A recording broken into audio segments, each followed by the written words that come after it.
Halo semuanya, selamat datang di kelas Tantu episode yang ke-26.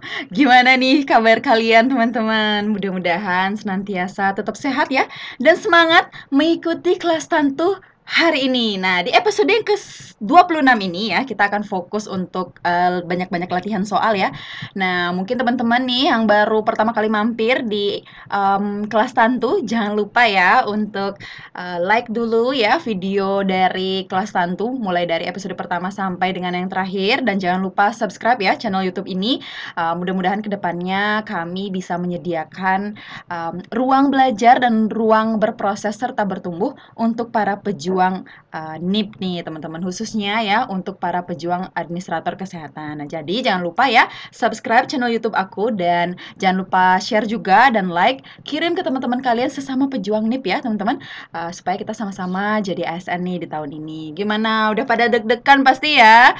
Jadi teman-teman, aku tahu ya, pasti saat ini ya kemungkinan kalian udah tahu jadwal ujian kalian dan sedang menanti ya sampai hari tes itu tiba, sehingga kalian sedang sibuk-sibuknya untuk berlatih teman-teman, terutama ya memfokuskan pada materi-materi sesuai dengan FR dan juga materi pokok atau kisi-kisi ya resmi Kemenpan RB tahun 2023 yang sudah rilis beberapa minggu yang lalu. Nah, jadi di episode kelas Tantu spesial hari ini ya, di kelas Tantu episode ke-26 ini, aku akan sharing ya tentang latihan soal teman-teman sesuai dengan FR dan juga kisi-kisi resmi tahun 2023. Nah, ini di sini juga aku selipkan beberapa gambaran soal sesuai dengan FR di tahun-tahun sebelumnya, sehingga mudah-mudahan kita sama-sama bisa belajar ya bagaimana sih sebenarnya modelan dan gambaran soal dari administrator kesehatan. Ini khusus ya teman-teman, channel YouTube aku ini khusus untuk para pejuang NIP yang ingin belajar kemampuan teknis administrator kesehatan dan juga SKB CPNS teman-teman ya. Kalau misalnya teman-teman yang ikut P3K, berarti materi-materi yang aku sampaikan di channel YouTube aku ini terkait kemampuan teknis saja ya teman-teman. Jadi kemampuan sosiokultural, manajerial, dan wawancara itu belum ada ya teman-teman ya. Doain aja kedepannya kita bisa bertumbuh dan kami bisa menyediakan akses yang lebih lengkap lagi. Oke, tidak perlu berlama-lama lagi, kita langsung latihan soalnya nih. Oke, soal pertama, penyerahan wewenang pemerintahan oleh pemerintah kepada daerah otonom nih teman-teman. Nah, dalam kerangka NKRI ya, atau Negara Kesatuan Republik Indonesia, disebut sebagai apa nih? Apakah A, daerah otonom, B, kekuasaan, C, dekonsentrasi, D, desentralisasi, atau E, tugas pembantuan. Nah, kira-kira ini teman-teman, kalau misalnya ya pihak pusat begitu ya, menyerahkan wewenangnya kepada pemerintah yang ada di daerah, teman-teman. Nah, jadi kan seperti kita ketahui bersama ya, daerah-daerah di provinsi itu merupakan daerah otonom, teman-teman. Nah, apakah kalian sudah belajar tentang definisi dari daerah otonom, kemudian dekonsentrasi, kekuasaan, desentralisasi, dan juga tugas pembantuan nih, teman-teman. Jadi ini kira-kira jawabannya yang mana? Ya, jawabannya D ya, teman-teman. Desentralisasi. Apa itu? Nah, di sini akan aku jelaskan ya, teman-teman, secara singkatnya tentang perbedaan-perbedaan antara pelimpahan, penyerahan, penugasan. Nah, jadi pertama ya, kita mulai dari pemerintahan daerah. Pemerintahan daerah itu ya, teman-teman, merupakan ya penyelenggaraan pemerintahan daerah otonom, teman-teman, oleh pemerintah daerah dan juga DPRD. Menurut asas apa? Menurut asas desentralisasi, teman-teman. Apa itu desentralisasi? Jadi desentralisasi ini merupakan penyerahan wewenang, teman-teman. Jadi diserahkan wewenang dari pemerintahan pusat seperti itu ya kira-kira, teman-teman.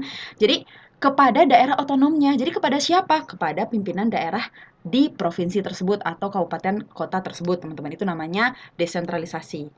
Nah, kemudian ya, kalau dekonsentrasi perbedaannya di mana? Kalau desentralisasi itu kan penyerahan wewenang. Nah, kalau misalnya dekonsentrasi, itu merupakan pelimpahan wewenang, teman-teman.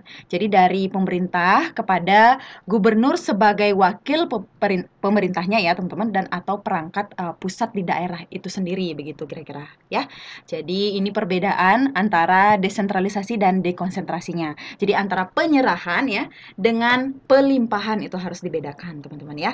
Perbedaan antara desentralisasi dan dekonsentrasi.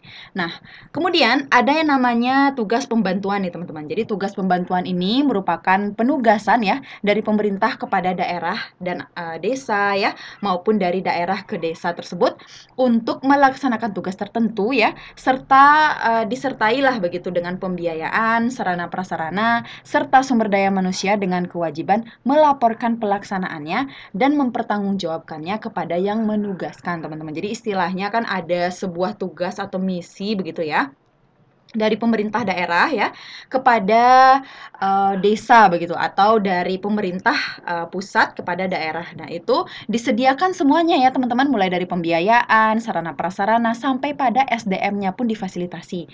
Karena itu ya pelaporannya ya, pertanggungjawabannya itu harus laporkan begitu, harus dikumpulkan begitu ya, kepada siapa yang menugaskan gitu kira-kira ya.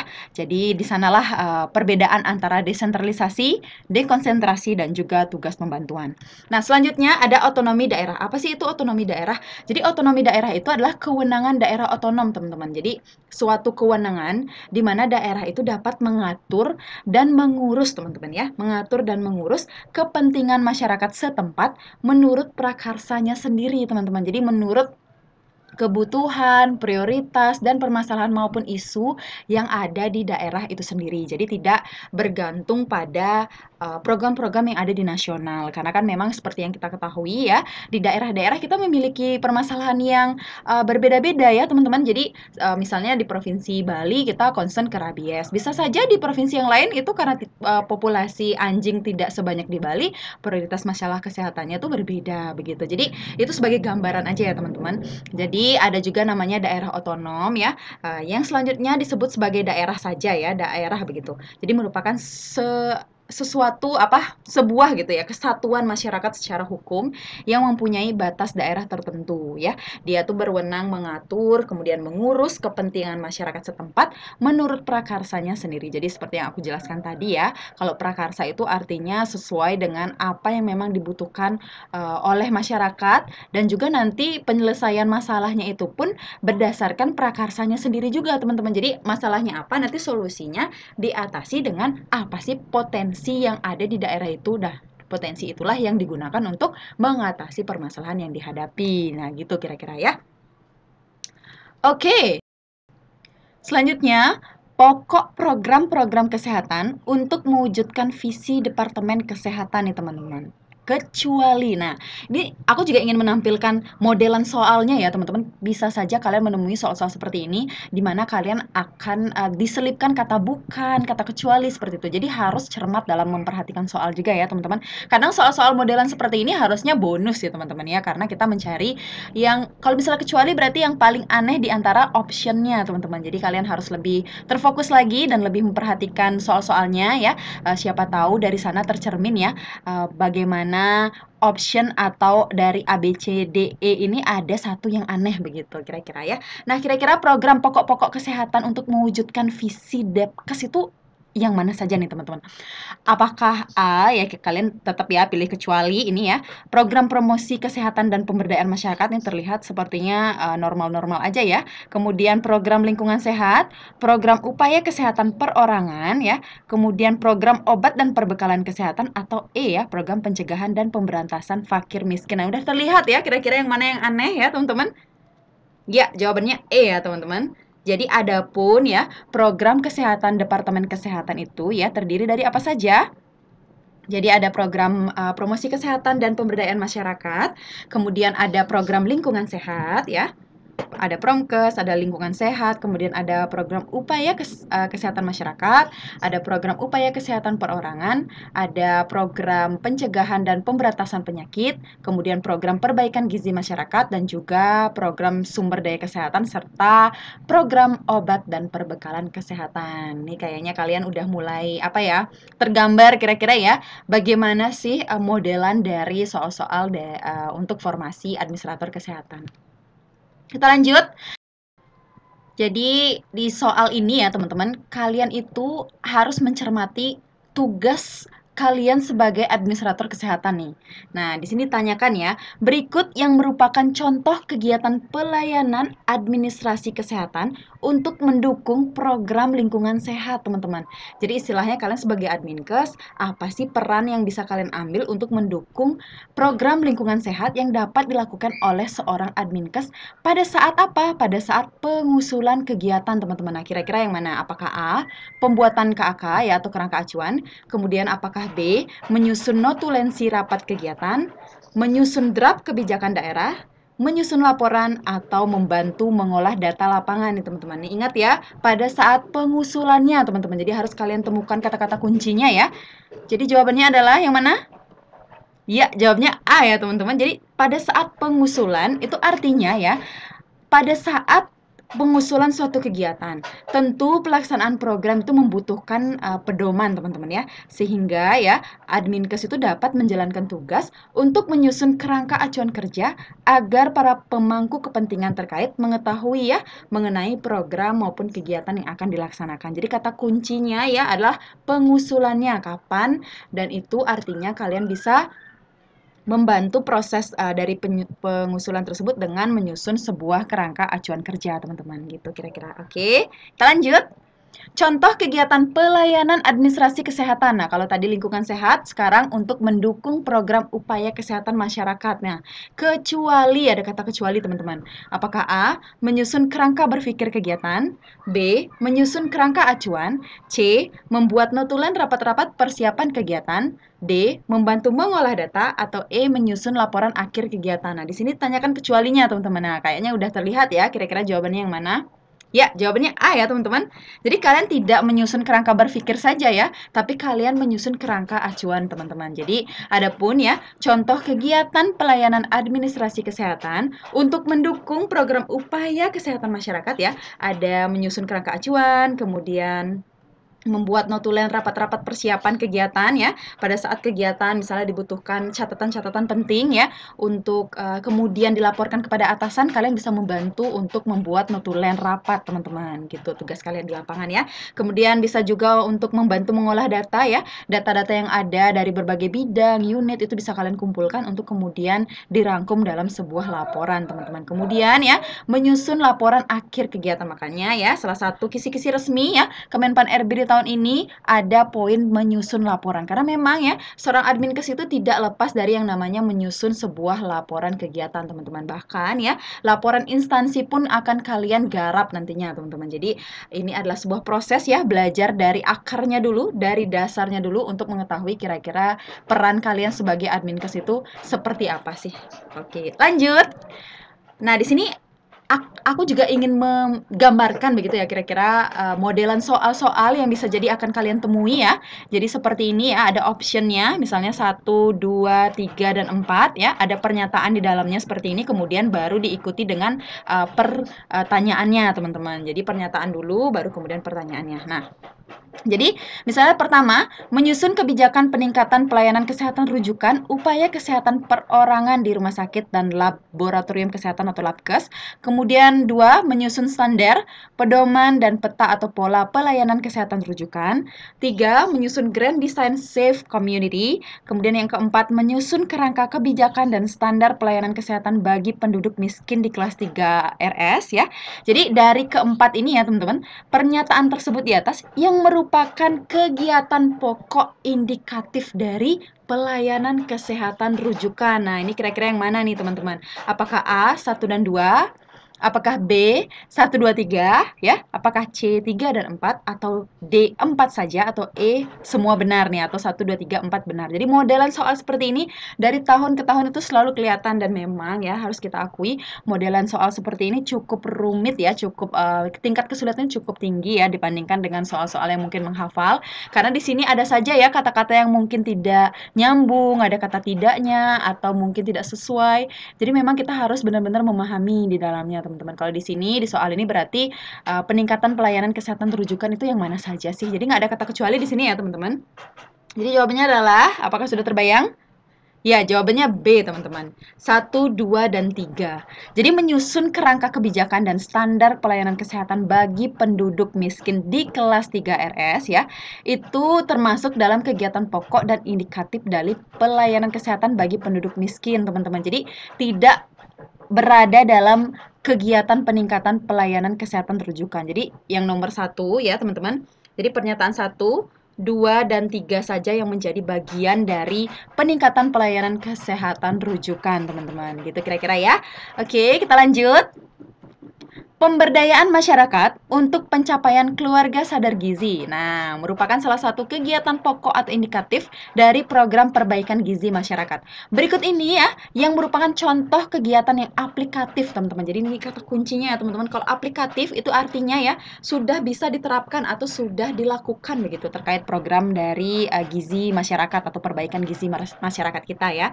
Jadi sini kalian bisa lihat dari optionnya ya, yang mana sih yang benar-benar mengacu pada program perbaikan gizi nih teman-teman. Apakah A, memfasilitasi upaya revitalisasi posyandu? Apakah B, memfasilitasi upaya pemberdayaan keluarga? C, melaksanakan kampanye keluarga sadar gizi ya? Atau D, B dan C benar ya? Apakah B dan C ini benar atau semuanya benar nih teman-teman? Jadi soal tipe seperti ini juga bisa jadi akan kalian temui ya, karena ini berdasarkan FR tonton sebelumnya juga ya. Modelan soal dari yang aku temui di tas dulu juga beragam ya, salah satunya modelnya seperti ini teman-teman. Nah kira-kira ini yang mana nih yang aplikatif dari program perbaikan gizi masyarakat nih teman-teman?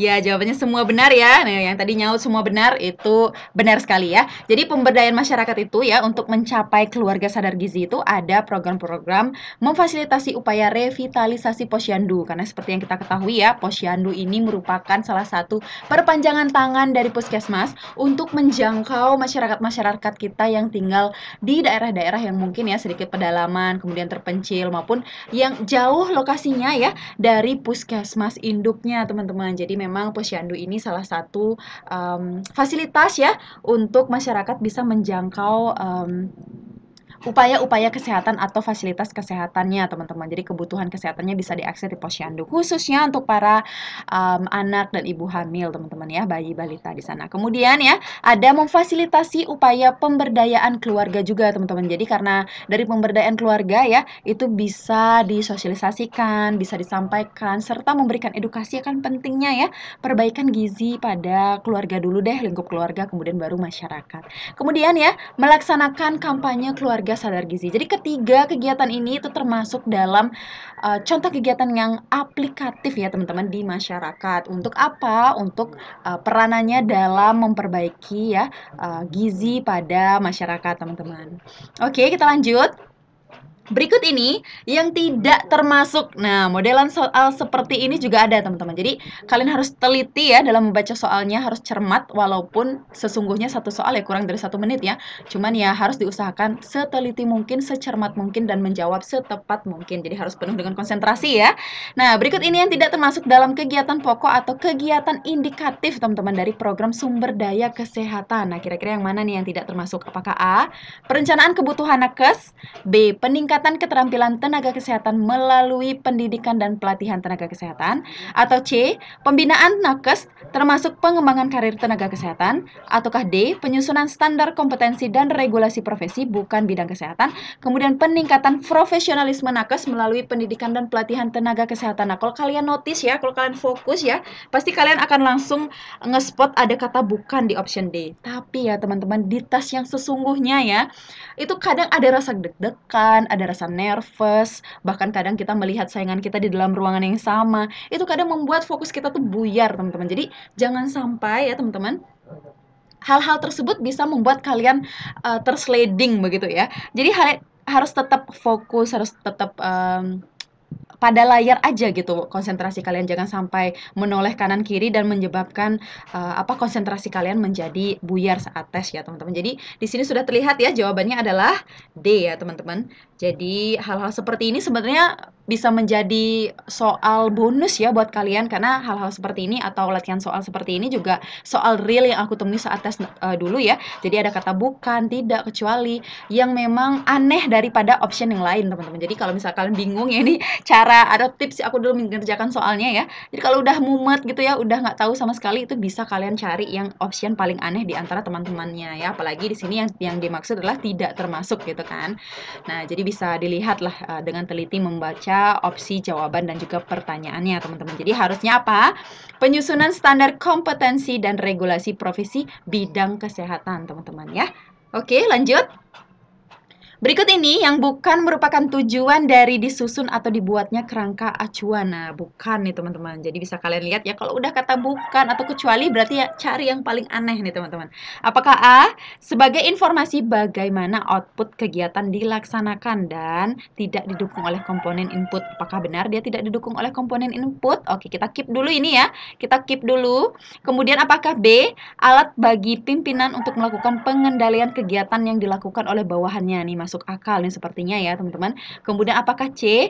Alat bagi para perencana anggaran untuk menilai urgensi pelaksanaan kegiatan tersebut dari sudut pandang keterkaitan dengan tugas pokok dan fungsi. Ini kayak masuk akal juga ya karena di dalam KAK itu ada RBA atau RAB ya teman-teman. Kemudian apakah D? Alat bagi pihak-pihak pemeriksa untuk melakukan pemeriksaan realisasi kegiatan tersebut. Masuk akal juga ya teman-teman karena kadang KAK itu sebagai acuan untuk memeriksa ya apakah kegiatan itu sudah sesuai dengan apa yang direncanakan atau belum ya. Kemudian apakah E? Apa saja input ya atau tahapan-tahapan yang dibutuhkan dan bagaimana pelaksanaannya untuk mencapai output. Nah, itu masuk akal juga. Jadi yang paling meragukan itu adalah option A. Tapi kita cek ya apakah jawabannya benar A. Ya, jawabannya A ya teman-teman. Nah, itu cara atau tips ya, cara mengerjakannya teman-teman. Jadi kadang walaupun kalian disuguhkan dengan pertanyaan atau teks pertanyaan yang cukup panjang, kalian bisa langsung ke opsi dulu ya untuk melihat apakah ada satu opsi jawaban yang sekiranya dia aneh sendiri gitu kira-kira ya. Jadi tentunya ya kalau misalnya kerangka acuan kerja itu didukung oleh komponen input ya teman-teman, bukan tidak didukung ya, tapi didukung teman-teman ya. Yang selebihnya itu sama ya dengan option yang sebelumnya. Oke, kita lanjut. Bagian yang menjelaskan mengenai pihak atau institusi atau perorangan yang terlibat dalam kegiatan yang akan dilaksanakan lebih lanjut diuraikan dalam apa, teman-teman? Jadi pihak yang terlibat, teman-teman. Apakah A. Mekanisme, B. Pembiayaan, C. Tim, D. Lokasi dan jadwal, atau E. Proses? Ya, jawabannya tim ya teman-teman. Jadi organisasi atau tim itu sama ya. Jadi ini bisa disebut sebagai organisasi juga, bisa dalam bentuk tim juga ya. Jadi ini merupakan bagian ya yang menguraikan ya siapa-siapa saja sih yang terlibat di dalam kegiatan yang dibuatkan sebuah KAK. Jadi istilahnya dalam kerangka acuan kerja itu kan ada strukturnya ya teman-teman. Jadi ada formatnya. Di mana ya di dalamnya itu ada seperti susunan panitianya. Jadi siapa sih yang bertanggung jawab gitu. Siapa sih yang bertugas mengerjakan ini, siapa yang bertugas untuk mengerjakan itu. Jadi semuanya diuraikan dan itu berada pada bagian organisasi atau tim teman-teman dalam format kerangka acuan kerja. Jadi kalau kalian belum mengetahui formatnya seperti apa, kalian bisa cek ya episode kelas santu dari episode pertama sampai dengan terakhir ya. Aku bisa meyakinkan kalian ya kalau pasti kalian akan memiliki gambaran yang menyeluruh tentang bagaimana sih soal-soal atau gambaran materi dari administrator kesehatan. Nah, di sana udah sempat juga aku jelaskan tentang kerangka acuan kerja. Jadi formatnya seperti apa itu udah ada, kalian bisa cek ya di video sebelum-sebelumnya. Dan jangan lupa ya like video ini dan share ke teman-teman kalian supaya kita sama-sama jadi ASN tahun ini, amin ya. Jangan lupa juga ya buat teman-teman yang baru mampir untuk subscribe YouTube aku dulu ya, channel YouTube aku supaya makin berkembang dan nantinya bisa menyuguhkan lebih bagus lagi ya, lebih baik lagi kualitasnya untuk para teman-teman yang berjuang untuk menjadi ASN di formasi administrator kesehatan ya. Terima kasih atas dukungannya. Mari kita belajar lagi teman-teman ya. Oke, lanjut. Seorang petugas administrator itu hendak menyusun kerangka acuan kerja untuk program kesehatan lingkungan di Puskesmas X. Nah, ini sebuah studi kasus ya yang udah aku rancang sedemikian rupa ya, sesuai dengan FR di tahun sebelumnya. Jadi maka salah satu sumber rujukan pustaka yang dapat digunakan adalah sebagai berikut kecuali. Jadi istilahnya ini studi kasus ya teman-teman.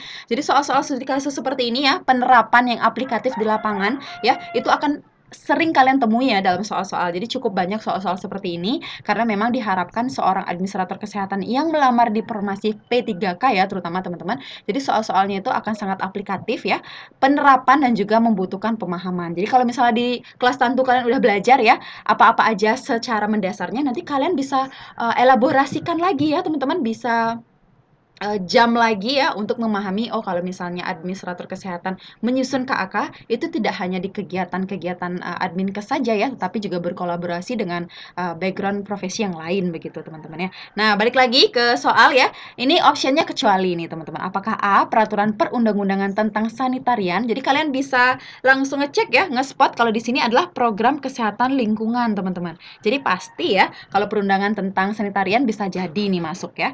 Kemudian buku pedoman mengenai pembangunan Puskesmas X. Nah, apakah perlu? Kita keep dulu ya, kita keep dulu. Kemudian apakah laporan tahun sebelumnya dari petugas Kesling? Nah, ini ada kaitannya ya sepertinya. Kemudian modul kegiatan penyuluhan Kesling atau peraturan daerah setempat mengenai Kesling. Ini yang mana yang paling aneh nih teman-teman, karena ditanya adalah kecuali ya.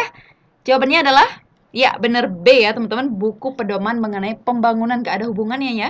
Walaupun mungkin saja ya ada data-data tertentu dalam pedoman ini, tetapi sesungguhnya dari opsi yang lain itu yang paling mengena teman-teman ya, tentang apa-apa saja yang dibutuhkan untuk menyusun sebuah KAK pada program kesehatan lingkungan teman-teman. Jadi peraturan perundang-undangan tentang sanitarian atau Kesling itu pasti akan masuk ya pada dasar hukum dari kerangka acuan kerja. Kemudian apalagi laporan tahun sebelumnya ya, itu merupakan sumber terbaik dari penyusunan KAK karena kita kan mengacu pada kegiatan di tahun sebelumnya, sehingga kita ada gambaran nih istilahnya teman-teman, di tahun ini kita mau ngerjakan apa, apakah masih tetap relevan itu kita kerjakan, kan tinggal direvisi aja beberapa begitu kan, dengan peraturan yang terupdate atau kegiatan yang terupdate. Tapi secara format, secara konteks itu bisa aja kita mengacu pada laporan di tahun sebelumnya teman-teman. Kemudian ya, modul kegiatan penyuluhan itu pasti ya teman-teman, apalagi program Kesling ya, program kesehatan lingkungan. Kemudian peraturan daerah setempat jangan dilupakan ya, karena di dalam kerangka acuan kerja itu ada dasar hukum yang harus kalian lengkapi di dalamnya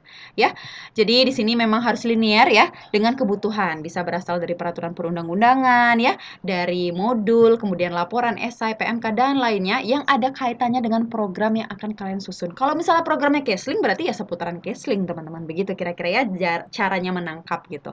Jadi sebenarnya tidak terlalu banyak hafalan teman-teman kalau dari pengalaman tahun-tahun sebelumnya ya, tapi butuh sekali penalaran, butuh sekali pemahaman, dan cara kalian memahami suatu konteks tertentu harus memahami dasar ilmunya dulu teman-teman. Jadi kalau misalnya kalian belum tahu dasar ilmunya, ya bagaimana dong caranya memahami sebuah konteks dalam soal gitu teman-teman. Makanya ya dari episode pertama sampai dengan beberapa episode terakhir ya, aku berusaha untuk memaparkan beberapa materi dulu, kemudian sedikit aku selipkan dengan latihan soal supaya kalian ada dasar dulu ya. Karena setelah ada dasarnya ya, baru kalian bisa menjawab soal-soal penalaran ya, yang dimana notabene di dalamnya banyak pemahaman yang diperlukan teman-teman ya. Studi kasus tapi sebenarnya sangat dekat dengan dasar yang udah kita pelajari teman-teman ya. Seperti ini misalnya ya. Oke, kita lanjut. Jika petugas penyuluh kesehatan masyarakat yang bertugas di Puskesmas Y telah selesai melaksanakan kegiatannya di lapangan untuk memberikan penyuluhan kepada anak-anak di sekolah X misalnya, maka apa yang bisa dilakukan oleh seorang petugas Adminkes di Puskesmas Y? Nah, kira-kira begitu teman-teman. Jadi ada nih petugas penyuluhan kita ya, Promkes misalnya di Puskesmas itu melaksanakan penyuluhan di sekolah-sekolah. Setelah selesai melakukan penyuluhan itu kan mereka balik dari sekolah tersebut menuju ke Puskesmas. Nah, kira-kira seorang Adminkes tuh bisa melakukan kegiatan apa sih untuk mendukung kegiatan dari penyuluhan kesehatan masyarakat di sekolah ini? Apakah A, membantu proses penyuluhan, B, membuat kerangka acuan, C, membuat laporan kepada bupati atau wali kota, D, membantu mengolah data, atau E, menjadi pengarah para petugas penyuluhan. Nah, kira-kira nih kalau kalian udah memahami dasarnya ya, apa saja sih tugas-tugas para Adminkes di bidang pelayanan keadministrasian? Nah, pasti kalian bisa jawab nih sekarang. Ya, jawabannya D ya teman-teman. Jadi kalau kalian cermati tadi ya, ketika seorang petugas penyuluh kesehatan itu sudah selesai ya melaksanakan tugasnya di lapangan, maka data-data yang mereka kumpulkan ya dari program penyuluhan itu harus kita olah menjadi laporan teman-teman. Jadi siapa yang bisa membantu mengolah datanya? Seorang Adminkes teman-teman. Jadi jangan sampai ya teman-teman kita udah capek begitu ya penyuluhan di lapangan itu misalnya kalian itu ada di bidang mereka gitu, ada di bidang penyuluhan atau bidang promkesnya ya, promosi kesehatan, kalian adminkes yang bekerja di bidang itu, tapi kalian malahan ikut penyuluhannya gitu. Kalau bisa sih bagi-bagi tugasnya ya, tupoksinya dibagi secara merata ya, sehingga nantinya tidak terjadi berat sebelah begitu ya. Kalau misalnya adminkes ya berarti menyusun, mengolah data, menyusun laporannya, yang mengimplementasikan di lapangan siapa? Promkesnya. Jadi dibagi-bagi teman-teman tugasnya ya. Jadi di sini dalam kasus ini ya, dalam studi kasus ini ada pun tugas dari seorang adminkes yang menyusun laporan ya, dari mulai menyusun KAK, kemudian mampu ya untuk membantu mengolah data, membuat draft daerah ya. Dalam konteks soal tersebut terlihat bahwa kegiatannya telah selesai teman-teman. Jadi telah selesai dilaksanakan sehingga selanjutnya ya para petugas penyuluh akan membuat laporan. Nah, dalam membuat laporan kita akan membantunya teman-teman ya. Butuh petugas yang membantu untuk mengolah datanya ya. Tugas fungsinya siapa? Seorang administrator kesehatan, teman-teman. Makanya ya, adminkes itu ada banyak biasanya ya di puskesmas maupun rumah sakit, entah itu dinas kesehatan juga karena memang setiap bidang atau bagian tuh diharapkan ya ada adminkesnya begitu yang membantu untuk kegiatan-kegiatan keadministrasian, teman-teman. Oke, kita lanjut. Nah, ketika hendak mereview KAK kegiatan Loka Karya Mini di Puskesmas W misalnya, teman-teman. Petugas adminkes tuh harus memperhatikan hal-hal seperti apa sih? Nah, di sini ada kata kecualinya, teman-teman ya. Apakah A, siapa saja aktor yang terlibat? B, bagaimana kegiatan akan dilakukan? C, siapa yang akan memberikan dana? D, siapa yang penanggung jawab programnya? Ataukah E, kapan kegiatan dilaksanakan? Nah, kira-kira nih teman-teman, kalau akan mereview ya, mereview soal sebuah kerangka acuan kerja, kegiatan Loka Karya Mini di Puskesmas. Kira-kira yang mana yang tidak harus diperhatikan begitu istilahnya, karena ada kata kecuali ya? Ya, jawabannya C ya, siapa yang akan memberikan dana ya. Karena biasanya ya, teman-teman dalam penyusunan RBA ya, itu akan diurus atau akan diperinci lagi ya oleh bagian kebendaharaan, teman-teman. Jadi ada bidangnya tersendiri begitu. Jadi format atau sistematika penulisan KAK ya, tidak tertulis sumber dananya dari mana. Memang tertulis RBA-nya, tapi kan rencana anggarannya saja, teman-teman, tapi tidak mencantumkan sumbernya itu dari mana ya. Siapa yang akan membiayai itu tidak ada ya. Jadi biasanya rincian dari RBA ini nantinya akan diurus atau dikerjakan kembali oleh bagian kebendaharaan biasanya teman-teman ya, bagian keuangan begitulah kira-kira. Jadi dalam format kerangka acuan kerja biasanya ya RBA-nya ditulis sedemikian rupa, nanti diajukan kembali ke bagian kebendaharaan begitu. Jadi apakah dana ini ada, dari mana sumbernya, itu yang mengatur adalah bagian keuangan gitu. Jadi bagian kebendaharaan dan keuangan itu sama teman-teman ya. Jadi begitu ya. Jadi ada batasannya ya. Memang lebih baik, lebih terperinci itu lebih baik ya, karena kan ada format minimal, bisa ditambahkan, bisa teman-teman, tapi tidak wajib ya, tidak wajib diperhatikan karena ini bidang yang ada yang lebih ekspor daripada seorang adminkes ya. Orang-orang akuntansi atau orang-orang keuangan itu bisa lebih mendetail lagi ya, mengurus atau memperhatikan bagian dari siapa sih atau dari mana sih sumber dananya, begitu kira-kira ya. Oke.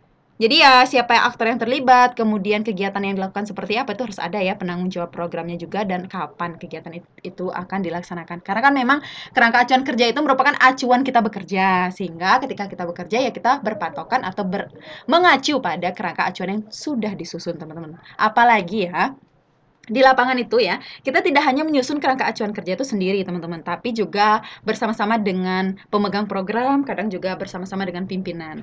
Jadi memang kerangka acuan kerja ini merupakan hal yang krusial ya, yang esensial untuk melaksanakan kegiatan di masing-masing OPD atau instansi. Karena memang kerangka acuan kerja ini juga akan menjadi acuan bagi penyusunan laporan. Apakah sudah sesuai nggak sih dengan rencana yang kita sudah rencanakan begitu ya. Jadi KAK dulu, kita rancang dulu, baru kita membuat laporan. Jadi dari laporan ini sudah tercermin ya, apakah KAK ini kita sudah implementasikan dalam laporan begitu, dalam kegiatan kita sehingga bisa dilaporkan sesuai dengan target begitu kira-kira ya. Apalagi ya di kerangka acuan kerja itu ada rancangan anggaran biaya, di mana di sana ada bahan habis pakai misalnya ya, apakah itu benar-benar digunakan, apakah itu benar-benar sudah dimanfaatkan dengan baik ya, itu yang akan kalian cantumkan dalam laporan teman-teman. Jadi KAK dan laporan itu tidak terpisahkan ya, gitu kira-kira. Oke, kita lanjut. Petugas administrator kesehatan di Rumah Sakit X. Nah, ditugaskan oleh atasannya untuk menyusun KAK ya, untuk kegiatan temu ilmiah teman-teman yang akan dilaksanakan bulan depan. Adapun referensi terbaik teman-teman yang dapat menjadi acuan penyusunan KAK tersebut ya, kecuali ada kata kecuali atau yang bukan lah artinya begitu. Apakah A. Laporan kegiatan tahun sebelumnya, B. Pedoman temu ilmiah RSX, C. Komik, D. A dan B benar, atau E. B dan C benar. Nah, model-modelan ya, option seperti ini ABC-nya itu juga ada teman-teman, jadi harus cermat ya. Oke, ini kayaknya udah pada tahu ya, jawaban yang tepat adalah D ya. Jadi tidak ada komik di dalamnya teman-teman. Ups, sorry ya. Jadi tidak ada komik ya. Jadi yang benar itu adalah laporan kegiatan tahun sebelumnya dan juga pedoman temu ilmiah RSX teman-teman. Jadi komik tentu tidak relevan ya, apalagi ini mencakup kerangka acuan kerja dari kegiatan temu ilmiah teman-teman ya. Oke, kita lanjut. Pembaharuan sertifikat yang tidak memerlukan pemeriksaan setempat teman-teman apabila terjadi perubahan. Kira-kira yang mana nih? Aku lupa nih kayaknya menghilangkan tanda boldnya ya. Ini bonus nih buat kalian ya. Ya, kadang-kadang nih ya di tes aslinya kalian juga tidak jarang menemui soal-soal bonus seperti ini ya. Mudah-mudahan ya. Ini jawabannya C ya. Jadi kalau misalnya ada perubahan fisik bangunan teman-teman ya. Jadi perubahan terhadap fisik bangunan suatu perusahaan itu tidak perlu mengajukan pembaharuan sertifikat, atau pada saat pembaharuan sertifikat tidak perlu dilakukan pemeriksaan teman-teman. Tapi kalau misalnya kalian ada perubahan klasifikasi, apalagi pergantian nama perusahaan ya, perubahan pemiliknya itu harus kalian laporkan dan harus diperbaharui ya sertifikatnya. Kalau misalnya perubahan fisiknya kalian ada renovasi itu tidak perlu dilaporkan gitu kira-kira maksudnya di sini ya. Oke, sudah ada soal bonus di sana, kita lanjut.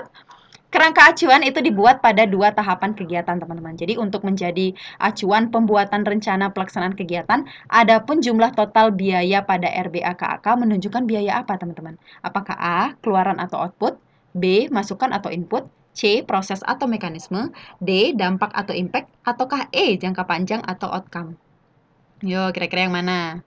Ya, jawabannya A ya teman-teman, keluaran atau outputnya. Jadi komponen-komponen input dari kegiatan perhitungan biaya satuan, volume, dan jumlah biaya, masing-masing komponen itu jumlah total biayanya ya teman-teman, yang menunjukkan biaya keluaran atau outputnya. Jadi kira-kira berapa sih habisnya, begitu kira-kira gambarannya ya.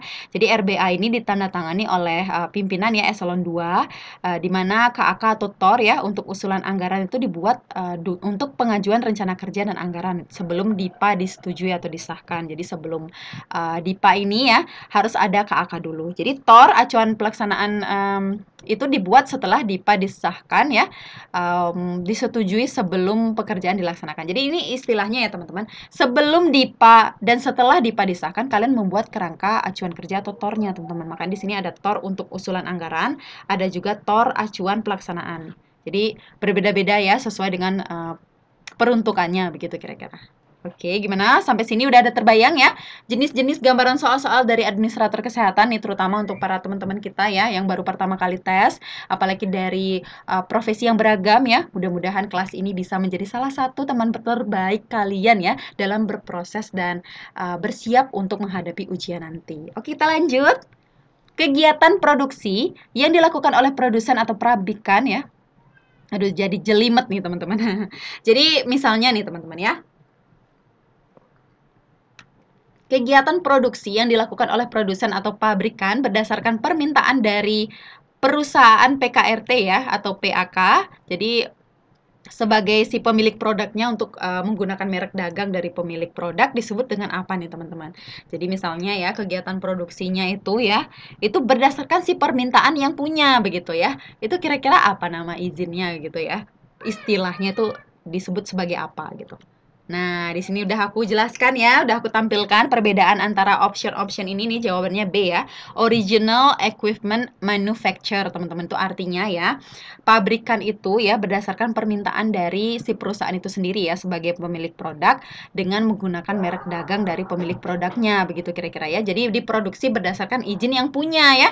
Pokoknya yang punya tuh ngizinin lah kalian untuk memproduksinya gitu. Itu namanya Original Equipment Manufacture ya. Kalau misalnya sertifikat produksi itu merupakan sertifikat untuk memproduksi alat kesehatan diagnostik in vitro dan juga PKRT. Nah, ada istilah maklon juga namanya ya. Itu artinya apa? Pelimpahan sebagian saja atau seluruh kegiatan pembuatan ya teman-teman alat kesehatan diagnostik in vitro dan PKRT dari produsen pemilik produk yang memiliki sertifikat produksi kepada produsen lain ya yang telah memiliki sertifikat produksinya begitu kira-kira. Jadi diserahkan begitu ya, dilimpahkan. Nah, kalau misalnya certificate of free sale ya atau sertifikat bebas jual ya atau biasa disebut dengan CFS, itu biasanya merupakan sebuah ya surat keterangan yang dikeluarkan oleh instansi yang berwenang dari suatu negara yang menerangkan bahwa alat kesehatannya itu sudah dapat izin edar dan sudah bisa dijual bebas begitu kira-kira. Bisa dijual secara legal begitu ya. Jadi certificate of free sale artinya free untuk dijual begitu. Bukan free artinya tidak bayar ya, tapi artinya bisa dipasarkan begitu kira-kira teman-teman ya. Oke, kita lanjut. Udah pada mabok nggak ini kalian sama soal-soal dari Adminkes ya? Mudah-mudahan ya sudah ada gambaran mulai dari kerangka acuan, kemudian tiba-tiba sekarang jam ke alat kesehatan ya. Tadi kita sedikit juga mempelajari tentang tugas-tugas pelayanan keadministrasian dari Adminkes ya. Kalian bisa ulang-ulang videonya ya. Kalian juga bisa download, silahkan. Kalian bisa screenshot ya untuk pelajari materi-materinya, bisa dibuka-buka lagi. Nah, kita lanjut ya. Alat kesehatan ya. Biasa disebut dengan PKRT ya, lebih singkatnya ya teman-teman. Jadi diproduksi, diimpor, dirakit dan atau dikemas ulang yang akan diedarkan di wilayah NKRI harus memiliki izin edar. Nah, hal ini tidak berlaku bagi siapa nih teman-teman? Kira-kira apakah A, alat kesehatan dan PKRT tertentu yang diproduksi oleh perusahaan rumah tangga? Apakah B, karena alasan tertentu yang ditetapkan oleh menteri? Apakah C ya, melalui mekanisme jalur khusus? Nah, kira-kira yang mana-mana aja nih yang teman-teman yang hal ini tidak berlaku bagi siapa gitu ya? Jawabannya adalah E ya, teman-teman, semua benar ya. Artinya apa? Artinya ya, berikut ini yang dikecualikan dari persyaratan izin edar. Nah, mana-mana saja nih yang tidak berlakunya gitu.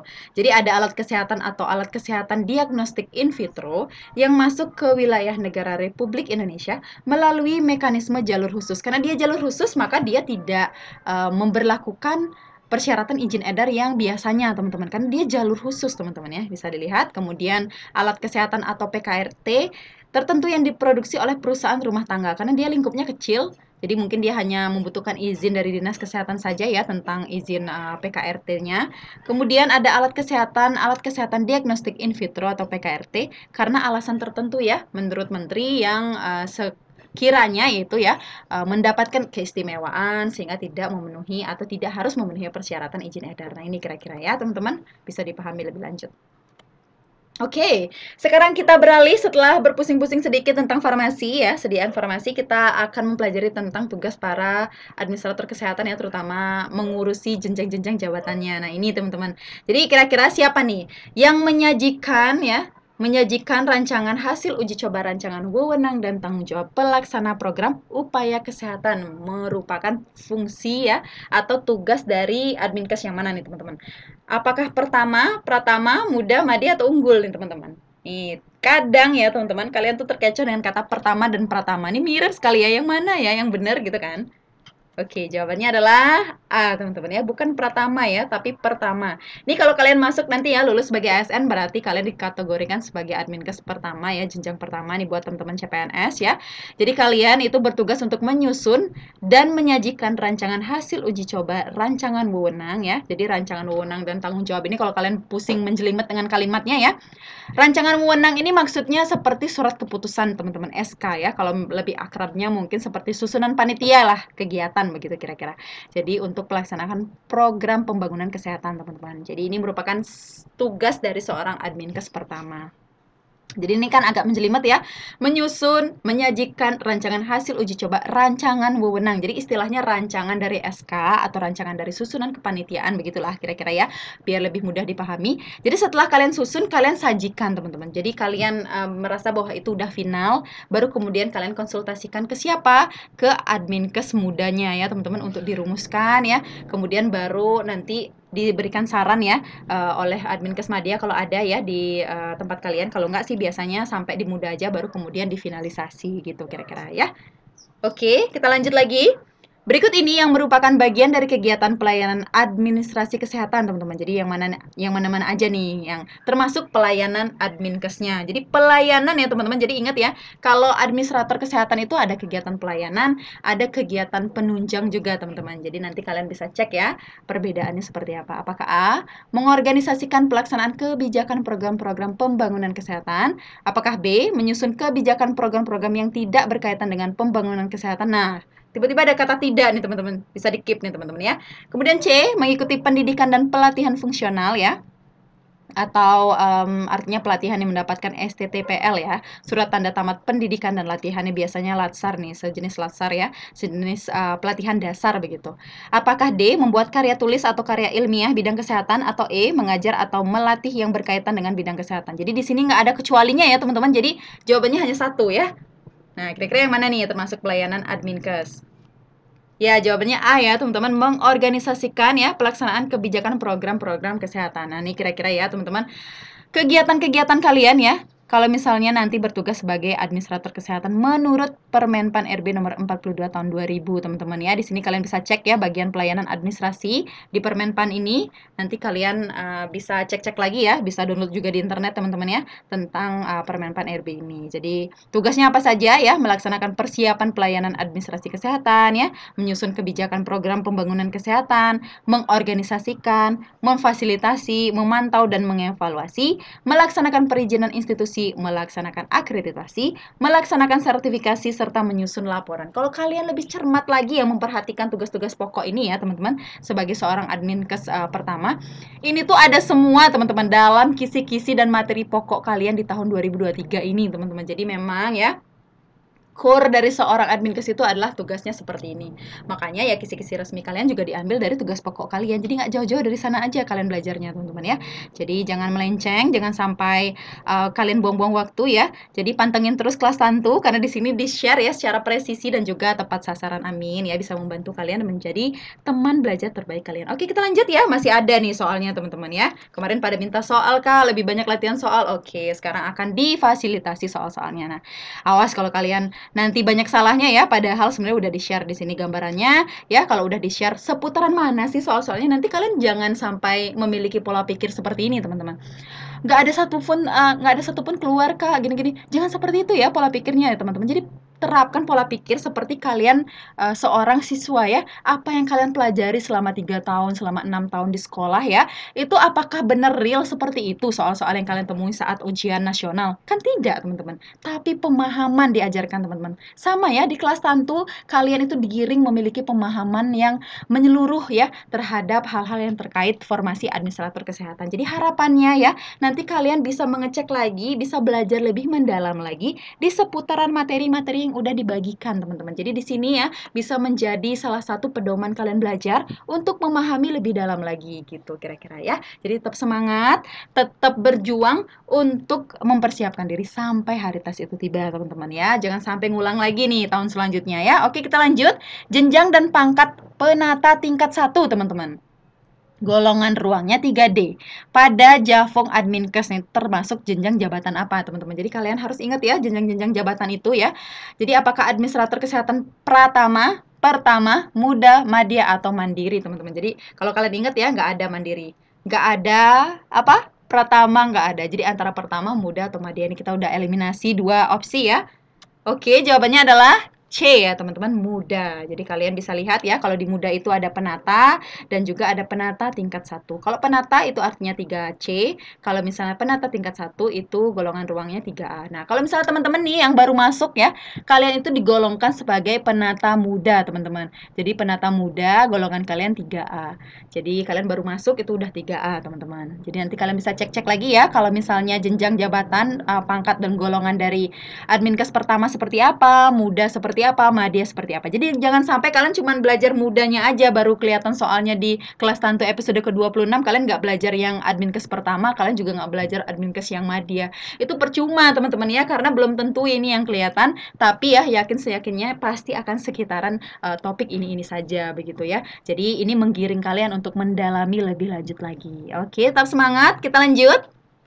Untuk Adminkes pertama. Nah, tadi udah aku jelaskan ya, dengan pangkat penata muda golongan ruang 3A, sampai dengan Adminkes muda, pangkat penata tingkat 1 golongan ruang 3D, tingkat pusat atau Departemen Kesehatan. Surat keputusan pengangkatannya. Nah, siapa nih yang mengangkat si Adminkes pertama dan juga muda nih, teman-teman? Apakah A Presiden, apakah B Menkes atau Menteri Kesehatan, apakah C Sekretaris Jenderal atas nama si menteri ya, atau Direktur Jenderal atau Dirjen atas nama menteri, atau kepala unit yang bersangkutan. Nah, siapa nih kira-kira teman-teman yang mengeluarkan SK-nya, teman-teman ya? Udah bagi SK nih, udah bagi SK. Nah, siapa? Siapa yang mengeluarkan, teman-teman? Siapa? Udah ada terbayang? Iya, jawabannya C ya, teman-teman. Sekretaris Jenderal ya, atas nama Menteri Kesehatan, teman-teman. Jadi, kalau misalnya untuk Adminkes pertama dan juga muda ya, itu ke surat keputusannya atau SK-nya itu pengangkatannya ditetapkan oleh Sekjen ya, atas nama Menteri Kesehatan. Kalau misalnya surat keputusan pengangkatan yang asli itu disampaikan kepada PNS atau ASN yang bersangkutan, dan tembusannya itu disampaikan kepada Sekjen Departemen Kesehatan, pimpinan unit utama atau kepala UPT ya, atau UPTP ya, kemudian ada kepala unit kerja, kepala KPKN, dan juga kepala BKN, teman-teman. Jadi nanti kalian bisa cek-cek lagi ya, kalau misalnya surat keputusan pengangkatan dari Adminkes muda siapa, Adminkes madya siapa, jadi itu udah ada semuanya di Permenpan nomor 42 tahun 2000 itu ya, teman-teman. Di sana sudah diatur ya, siapa-siapa saja yang bertugas begitu ya dalam pengangkatan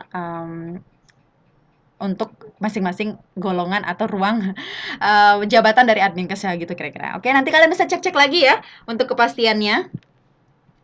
Oke, selanjutnya ya, kita beralih dari yang kita bahas Javung Adminkes, kita beralih ke akreditasi nih teman-teman. Nah, kalau misalnya standar akreditasi rumah sakit keterlaluan kalau kalian nggak tahu ya teman-teman, apalagi kalian calon orang-orang yang akan mengurusi akreditasi di instansi kalian. Nah, kira-kira yang mana nih teman-teman jawabannya? Ya, jawabannya A ya. PMK nomor 12 tahun 2020, belum ada perubahan ya tentang akreditasi rumah sakit. Harus kalian katamin teman-teman, harus kalian download ya peraturan ini dan cetak teman-teman, print ya. Dan kalau bisa kalian menelusuri lah semua tahapannya, mulai dari tahap akreditasi persiapan, pelaksanaan atau surveinya, kemudian sampai dengan pasca akreditasinya seperti apa. Siapa saja sih yang terlibat di dalamnya, kemudian berapa tahun sekali sih dilaksanakan, paling lambat berakhir berapa tahun, dan bagaimana cara pembubuhan penamaan akreditasi di instansi kalian tuh semuanya udah diatur teman-teman ya di PMK nomor 12 tahun 2020. Jangan malas ya teman-teman, boleh banyak latihan soal, tapi kalau misalnya dasar ilmu dan materinya kalian tidak pahami, menemui soal yang baru nanti bingung teman-teman ya. Kalau kalian hanya berlatih dari soal-soal saja, harus dilengkapi dengan latihan membaca, latihan untuk menyimak ya dari materi-materi yang ada di dalamnya teman-teman. Kalau ini ya tentang PMK akreditasi, setidaknya kalian membacanya dulu ya sebelum lebih banyak lagi latihan soal. Kalau misalnya kalian katam ya materinya, yang inti-intinya saja teman-teman ya, yang umum-umum lah begitu. Nanti kalau soal apapun ya, modelan soalnya studi kasus, modelan soalnya hafalan ya, aku yakin kalian pasti bisa jawab teman-teman ya.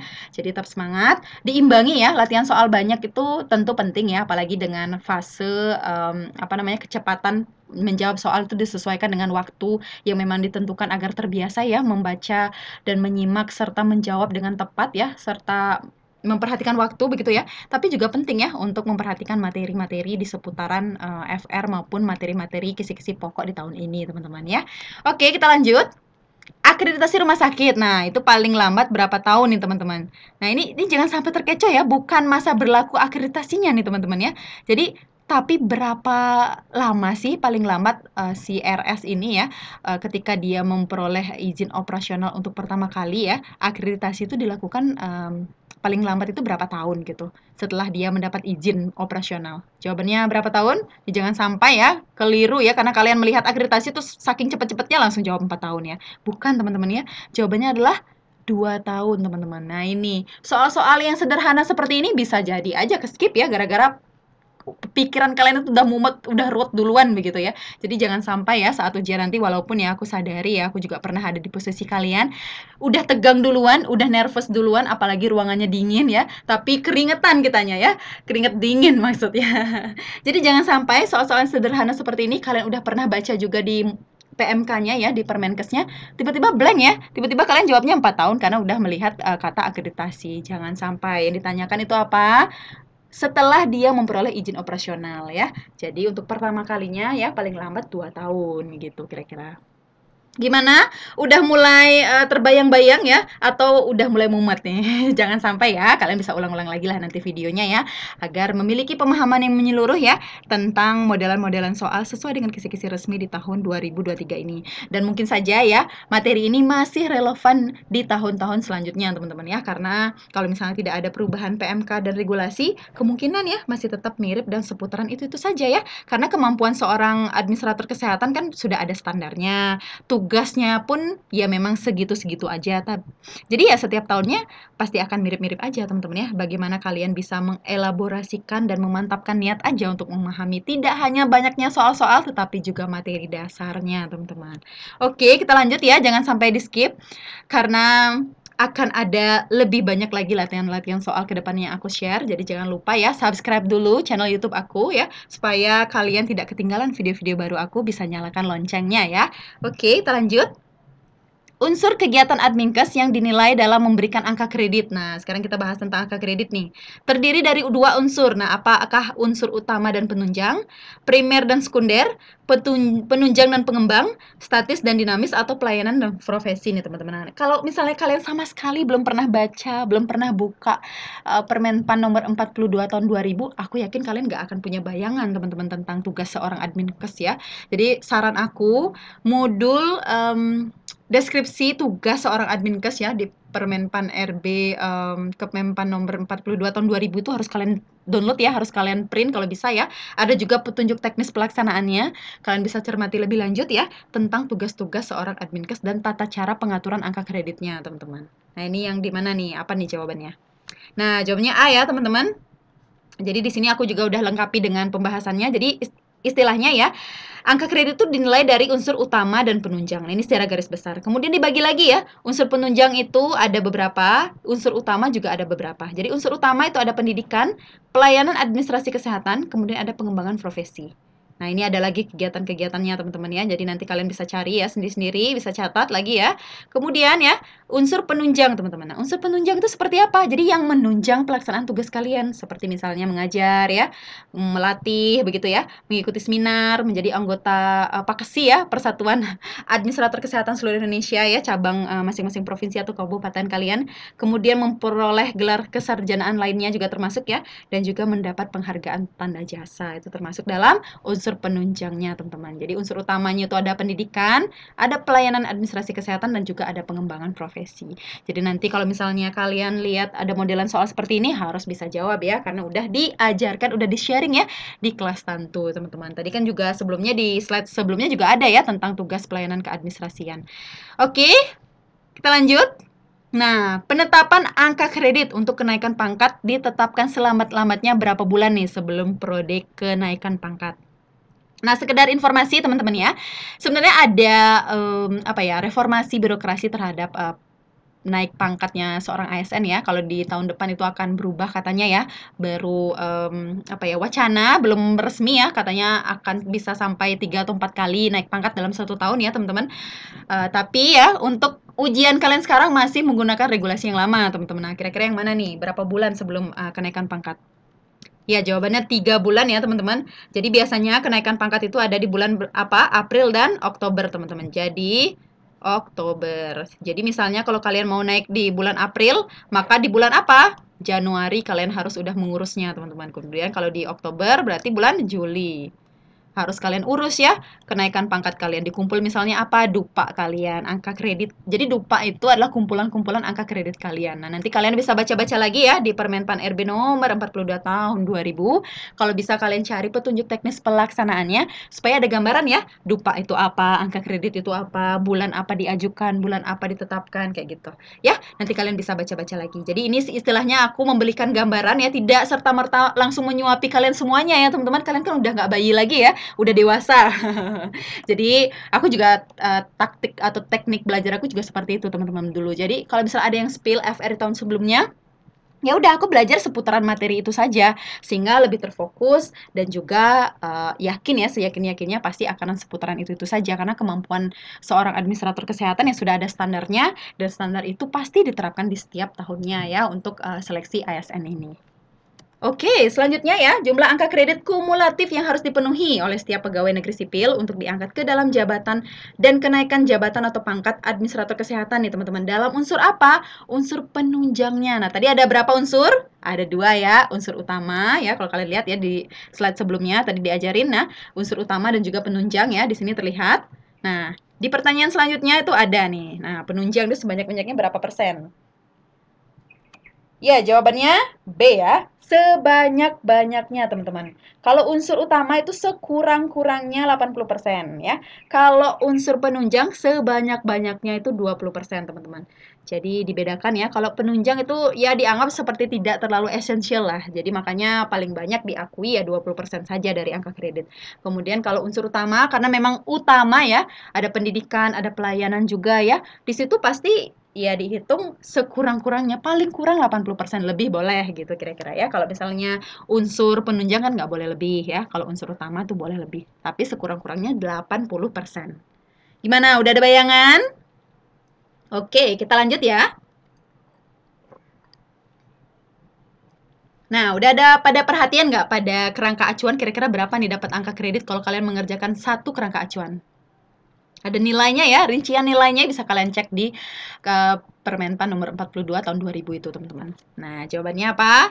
0,05 ya. Jadi istilahnya kalau kalian ngerjain kerangka acuan kerja itu kalian berarti dapat poin 0,05 gitu kira-kira. Nah, poin inilah yang kalian kumpulkan selama periode waktu tertentu, nanti dikompilasi menjadi dupak ya, dikompilasi lah gitu, digabungkan begitu. Jadi setelah digabungkan menghasilkanlah nilai. Nah, nilai dari angka kredit kalian itulah yang dipertimbangkan untuk pemenuhan naik jabatan maupun naik pangkat, teman-teman. Ya. Jadi nanti mungkin akan lebih detail dipelajari ketika kalian udah menjadi ASN ya. Ini hanya sekedar dasar-dasarnya saja ya untuk dipahami bersama. Oke, kemudian tentang SOP-AP ya atau Standar Operasional Prosedur Administrasi Pemerintahan. Nah, secara reguler itu dilaksanakan dalam kurun waktu berapa tahun sekali nih teman-teman dievaluasi? Apakah 1, 2, 6, 3, atau 24 bulan? Nah, jawabannya 1 tahun ya, teman-teman.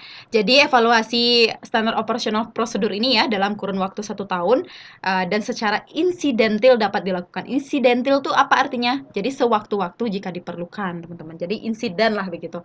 Jadi kalau misalnya ada hal urgent ya harus dievaluasi itu boleh dilaksanakan sesuai dengan kebutuhan, teman-teman. Tapi normalnya ya dalam kurun waktu 1 tahun dilaksanakan evaluasi. Nah, tentang SOP lagi ya. Misalnya nih teman-teman, ini studi kasus ya. Misalnya standar operasional prosedur pelayanan pengujian sampel, teman-teman. Ingat ya, pelayanannya teman-teman, bukan uji sampelnya. Merupakan salah satu contoh dari penerapan SOP apa. Nah, jenis-jenis SOP ini ya, kalian bisa telusuri lebih lanjut ya dalam peraturan tentang SOP nomor berapa. Nah, kalian bisa pilih di kolom komentar ya, kira-kira peraturan pemerintah tentang SOP AP itu nomor berapa ya. SOP AP itu nomor berapa? Ini PR buat kalian ya. Ya, bisa kalian komen di kolom komentar di bawah ya. Siapa yang paling cepat nanti ada hadiah menarik nih buat kalian ya. Nanti akan aku umumin ya setelah semuanya mereda ya. Setelah kalian selesai bersibuk-sibuk ria, nanti akan langsung pop up ya pengumumannya di sosial medianya Tantu ya. Kalian bisa cek. Nah, kira-kira yang mana nih SOP pelayanan pengujian sampelnya, teman-teman? Jawabannya.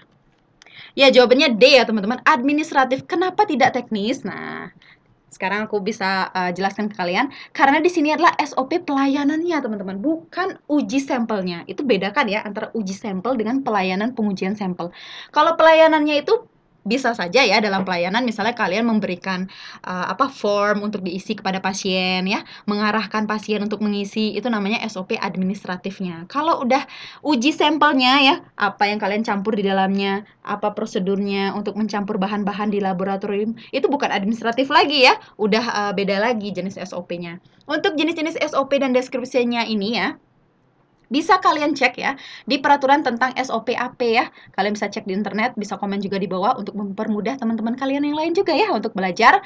Kira-kira kalau SOP AP belajarnya di peraturan yang mana sih? Nah, ya belum mau nih aku spill ya. Nanti kalian PR nih buat cari apa jawabannya, kalian bisa tulis di kolom komentar di bawah. Oke, kita lanjut.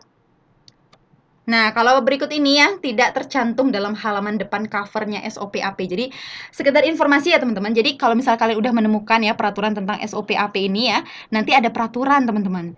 Penulisan SOP-AP-nya seperti apa? Misalnya covernya seperti ini, kemudian ada apa di dalamnya ya? Apakah ada jalur-jalur seperti ini? Nah, nanti kalian cek lagi ya di peraturannya. Bisa kalian tahu lah kira-kira kalau di cover itu nggak boleh ada apa. Nah, ini jawabannya apa? Nah, C ya teman-teman, tidak ada tujuan kegiatan di cover. Jadi ada logo pasti ya, ada tahunnya, kemudian ini ada 2 opsi tahun nih teman-teman. Bonus ya, bonus. Kemudian ada alamat instansinya. Jadi nanti kalian bisa cermati lagi ya, kalau di cover itu biasanya ada halaman judul, ada judulnya, kemudian ada instansi, ada tahun pembuatannya, serta informasi lain yang diperlukan. Tidak sampai serinci itu sehingga mencantumkan tujuan ya teman-teman. Jadi kalau tujuan itu di halaman berikutnya teman-teman gitu, kira-kira ya. Oke.